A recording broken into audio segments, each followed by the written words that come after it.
여러분 안녕하세요. 바둑퀸입니다. 오늘은 바둑 용어를 주제로 강의를 진행해 볼 텐데요. 많은 분들께서 바둑 용어에 대해 헷갈려 하시더라고요. 그래서 우리 바둑퀸 구독자분들을 위해서 한번 용어를 정리해 보는 시간 가져보도록 하겠습니다. 인공지능 기보를 놓아보면서 한 수 한 수 놓아보면서 또 바둑 공부도 하면서 바둑 용어도 알아보는 시간 준비했으니까요. 오늘 영상 잘 감상해 보시고 바둑 용어에 좀 익숙해지셨으면 하는 바람입니다. 그럼 강좌에 앞서 좋아요, 구독 부탁드릴게요.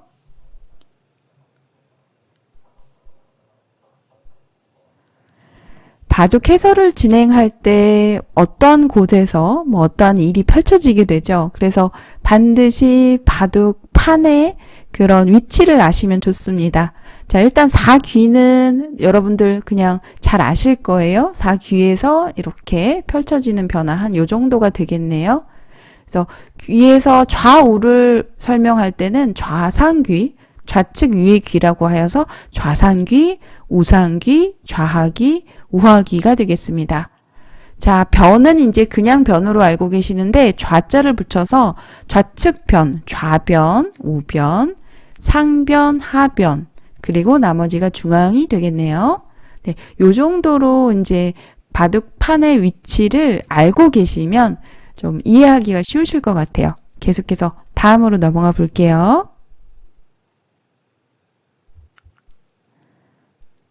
바둑을 둘 때는 이제 본인 기준에서 우상귀 쪽에서 처음 착점으로 시작이 됩니다. 바둑을 두다라고도 표현을 하고요. 바둑알을 놓다 또는 착점을 하다, 착수를 하다라고도 표현을 하죠. 그래서 이제 처음에 귀에서 시작이 되는데 이 점의 자리를 화점이라고 표현을 합니다. 화점. 변 쪽에 있는 점은요, 변화점이라고도 표현을 해요. 네, 중앙에 있는 자리를 천원이라고 하시는 건 알고 계시지요? 중앙에 있는 점은 유일하게 천원이라고 표현을 합니다. 보통 귀에서는 이제 4귀에서는 화점이라고 표현을 하고요. 만약에 또 한 번 화점을 두게 되면 양화점 포석이라고 하죠. 이렇게 양화점 포석이라고 표현을 합니다. 자, 다음은 소목인데요. 소목의 방향은 두 곳이 있습니다. 3선과 4선에 위치한 자리인데요. 바로 이곳과 이곳이 되겠습니다. 두 곳 모두 소목인데 표현을 할 때 상대방 쪽으로 상대방의 모양이 이제 만약에 좌측이라면은 내 쪽은 우측이라고 이제 가정을 하고요. 상대방 쪽으로 전개된다고 하여서 열린 소목이라고 합니다. 그리고 반대로 이렇게 소목을 진행할 경우에는 닫힌 소목이라고 해요. 그래서 상대방 쪽으로 열려 있다고 하여서 열린 소목, 닫힌 소목 이렇게 표현을 하시면 되겠습니다. 자, 그리고 요즘은 잘 나오지 않지만 외목도 있죠. 3선과 5선에 위치한 외목, 외목, 그리고 그 다음으로 높을 골자를 써서 고목, 고목. 네, 고목 정석 요즘 잘 나오진 않지만 그래도 알고 계시면 좋겠죠. 네, 계속해서 다음으로 넘어가 볼게요.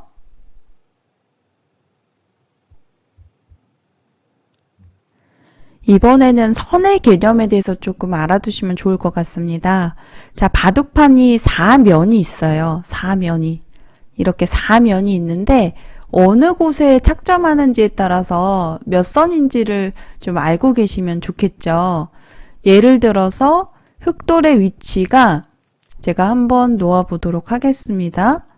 흑돌의 위치를 자, 이렇게 놓았을 때 가정을 하면 이 돌의 기준이 몇 선이 되는 걸까요? 네, 보시게 되면 낮은 선의 기준으로 이제 계산을 하시면 됩니다. 그러니까 여기는 1선, 2선, 3선, 4선, 5선이 되는 거겠죠.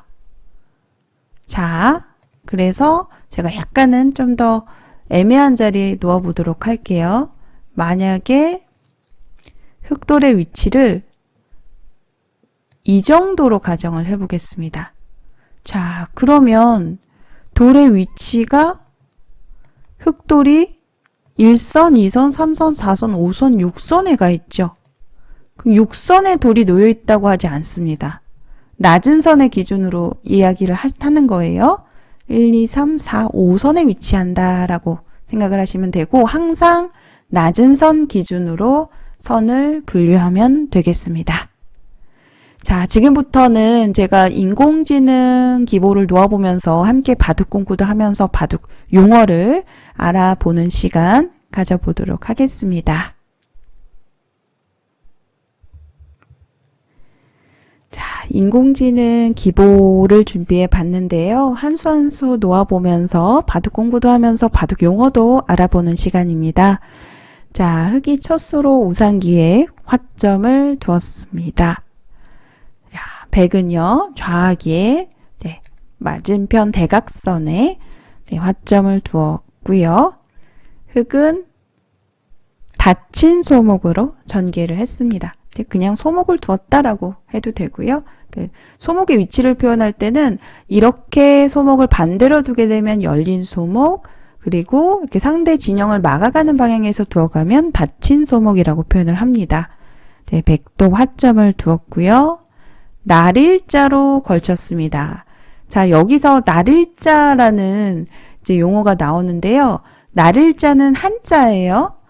날일자 모양의 이제 한자에서 표현을 할 때 왜 날일자라고 표현을 하냐면 한자의 날일자 모양과 흡사하여서 날일자라는 표현을 쓰는 겁니다. 그리고 상대 돌에 싸움을 걸어갔기 때문에 날일자로 걸쳤다라는 표현을 사용하는 거예요. 그래서 날일자로 걸쳐가니까 백은 받아주지 않고 우상귀 3-3으로 침입했습니다. 자, 이때 흑이 막아서 대응을 했고요. 막다라는 표현을 쓰죠. 돌을 막다라는 표현을 사용합니다. 백은 밀어서 두었습니다. 밀다라고 그래요. 밀다. 상대 돌에 이렇게 붙어서 같은 방향으로 진행을 할 때는 밀다. 밀다와 늘다를 많이 혼동하십니다. 흑이 이제 이렇게 좀 단독적으로 늘어갈 때는 그냥 늘다 또는 뻗다라는 표현을 사용을 해요. 근데 상대 돌에 같은 방향으로 진행을 해서 붙어갈 때는 밀다라는 표현을 사용합니다. 그러니까 흑이 날일자로 씌워서 갔고요. 요돌 기준으로 날일자 모양입니다. 날일자로 씌우다. 상대 돌을 봉쇄하고 있는 행마니까 씌우다라는 표현을 사용합니다. 자, 흑은 치받아서 헤딩하다라고도 저희는 좀 프로들 세계에서 표현을 하는데 치받아서 이제 막아서 받으니까 젖혀서 대응을 했고요. 이러니까 흑도 받아주지 않고 받아주지 않을 때 손 빼다라는 표현을 사용하죠. 손 빼다라는 표현이 바둑을 잘 모르시는 분들 입장에서는 굉장히 재미있는 표현으로 들린다라고 하시더라고요. 그래서 받아주지 않고 손을 빼다, 손을 돌리다라고 해도 되는데 손을 빼다라는 표현을 저희는 주로 사용을 합니다. 손을 빼고 우변으로 벌렸습니다. 변으로 벌리다, 벌림이라고도 하죠. 자, 벌림과 귀를 굳히는 개념은 다릅니다. 귀를 이제 만약에 눈목자나 한 칸으로 지키게 되면 굳혔다라고 표현을 하는데 변으로 좀 적당히 벌려갔다라고 표현을 하면 좋은 상황이에요. 변으로 적당히 벌려갔고요. 이러니까 백은 흑의 소목 쪽으로 눈목자로 걸쳐갔습니다. 눈목자 형태가 나오죠. 눈목자 또한 이제 한자 모양에서 눈목자를 뜻합니다. 눈목자로 걸쳐가니까 한 칸으로 받아주었고요. 한 칸으로 굳혀갔다라고 할 수도 있는데 지금은 이제 걸쳤기 때문에 받아주었다라는 표현을 주로 사용을 해요. 그러니까 백도 두 칸으로 벌려갔습니다. 자, 벌림과 뜀을 많이 헷갈려 하시는데 중앙 쪽으로 뛸 경우에는 한 칸 뛰다, 두 칸 뛰다가 되는데 옆쪽으로 행마하는 경우에는 벌리다라는 표현을 사용을 해요. 그래서 두 칸으로 벌리면서 흑도를 협공하는 동시에 지금 보시면 행마를 하는 상황이고요. 이렇게 두어가니까 흑도 지금 보시게 되면 양 나를자 이 정도 둘 것 같은데 양 나를자 협공이 아니라 지금 한 칸 높은 백돌 한 점을 공격하는 입장이니까 좀 보시게 되면 한 칸 높은 협공으로 전개를 했습니다. 자, 여기서 붙이다라는 표현이 나오네요. 상대 돌에 가까이 붙어갈 때는 붙이다라고 하는데 그래서 오선으로 붙여서 행마를 했습니다. 인공지능 시대에 가장 많이 나오는 정석의 진행이죠. 그러니까 흙은 젖혀서 붙이면 젖혀라, 젖히면 늘어라, 뻗다라고도 해요. 젖히면 뻗어라. 네, 뻗어서 행마를 진행했고요. 네, 흙은 삼삼침입으로 전개를 했습니다. 백은 이제 어느 한쪽으로 막아야 되겠죠. 지금은 하변 쪽으로 막아서 한 점을 가두어 두는 것이 정수입니다. 막아서 두어 가니까 흙은 밀어서 건너갔고요. 백이 치받으니까 막아서 대응했습니다. 자, 이때 끊어가는 약점이 있지만 이렇게 끊었을 때 축을 살펴보게 되면 축 머리에 흑돌의 위치가 지금 놓여 있어요. 우상귀 쪽에. 그래서 지금은 끊는 수가 잘 안 되기 때문에 지금 귀를 따라서 젖혔습니다.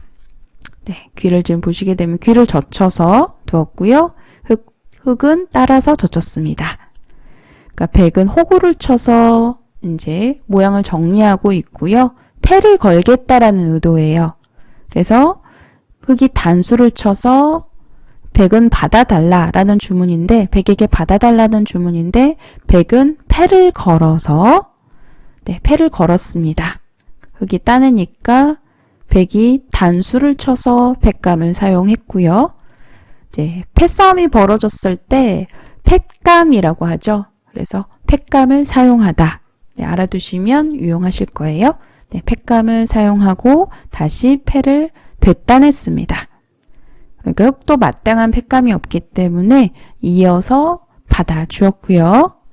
자, 여기서 여전히 축은 안 되기 때문에 축 대신에 나를자로 가볍게 행마했습니다.